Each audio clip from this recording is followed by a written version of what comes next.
Hello guys, welcome to की success. आज का टॉपिक है आरबीआई बैंक। तो मैं आपको आज आरबीआई से रिलेटेड कुछ पॉइंट्स बताऊंगी, जैसे कि आरबीआई कब एस्टेब्लिश्ड हुआ, उसका लोगो क्या था, वो नेशनलाइज्ड कब हुई थी, मतलब सब कुछ आरबीआई से रिलेटेड। आरबीआई बैंक मतलब reserve bank of India. RBI bank central bank है, इसे बैंकर्स बैंक भी कहा जाता है। इसी के अंडर सारी बैंक्स आती हैं और ये कंट्रोल करती है monetary policies and other bank policies in India, और ये issue and supply of Indian rupees को भी कंट्रोल कर। आरबीआई बैंक ही हमारी रेगुलेटर है, मतलब कि सारी बैंकों को चलाने वाली हमारी आरबीआई बैंक ही है। ये बहुत ही इम्पोर्टेंट पार्ट प्ले करती है हमारे development strategies of the government of India के। आरबीआई बैंक नेशनलाइज्ड हुई थी 1949 में, एस्टैब्लिश्ड हुई थी 1 अप्रैल 1935 में। आरबीआई बैंक का सिंबल आपको पता ही होगा, टाइगर एंड पाम ट्री होता है। आरबीआई का पुराना हेडक्वार्टर कोलकाता में था, ये काफ़ी बार एग्ज़ाम में पूछा जाता है, और न्यू है मुंबई में। आरबीआई बैंक के फाउंडर थे ब्रिटिश राज। आरबीआई बैंक 1934 एक्ट के अंडर आती है। आरबीआई बैंक की टैगलाइन है डेवलपिंग बैंकिंग। आरबीआई के जो गवर्नर थे फर्स्ट इंडिपेंडेंस से पहले, वो थे सर ऑसबॉर्न स्मिथ, और जो इंडियन गवर्नर बने थे फर्स्ट, वो थे सीवी देशमुख, और जो इंडिपेंडेंस के बाद जो फर्स्ट गवर्नर बने थे वो भी सीवी देशमुख थे। आरबीआई के जो गवर्नर का टेन्योर होता है, मतलब कि टाइम पीरियड, वो 3 इयर्स का होता है। अगर कोई भी गवर्नर चाहे तो अपना टाइम पीरियड वो 3 साल से ज़्यादा या फिर कम भी कर सकता है। अभी जो रिसेंट में आरबीआई के गवर्नर हैं वो हैं मिस्टर शक्तिकांत दास।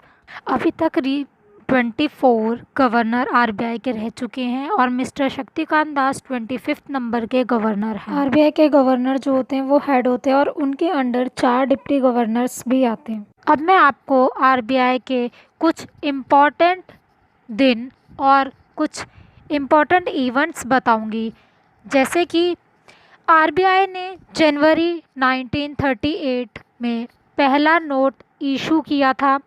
फिर उसके बाद 11 मार्च 1940 में अकाउंटिंग ईयर बदल दिया गया था, जो कि पहले जनवरी से दिसंबर था, और उसके बाद फिर वो जुलाई से जून कर दिया गया। फिर 1940 में जो कि सिल्वर रुपीज़ को क्वार्टरनरी एलॉय रुपी में बदला गया, और इसी साल दोबारा से 1 रुपये के नोट को मार्केट में लाया गया। पहली बार 1944 में हमारे जो रुपीज़ के नोट थे उसमें सिक्योरिटी फीचर्स लाए गए थे। पहली बार 12 जनवरी 1946 में नोटबंदी लाई गई थी, जो कि बहुत ही बड़ी थी, जैसे कि 500 रुपये, 1000 रुपये, 10,000 रुपये, सारे नोटों की नोटबंदी की गई। 30 जून 1948 तक RBI central bank of Pakistan की तरह काम करती थी। उसके बाद 1 जुलाई 1949 में स्टेट बैंक ऑफ पाकिस्तान बन गई, वो उसी तरीके से काम करने लगी, सेंट्रल बैंक ऑफ पाकिस्तान बन के।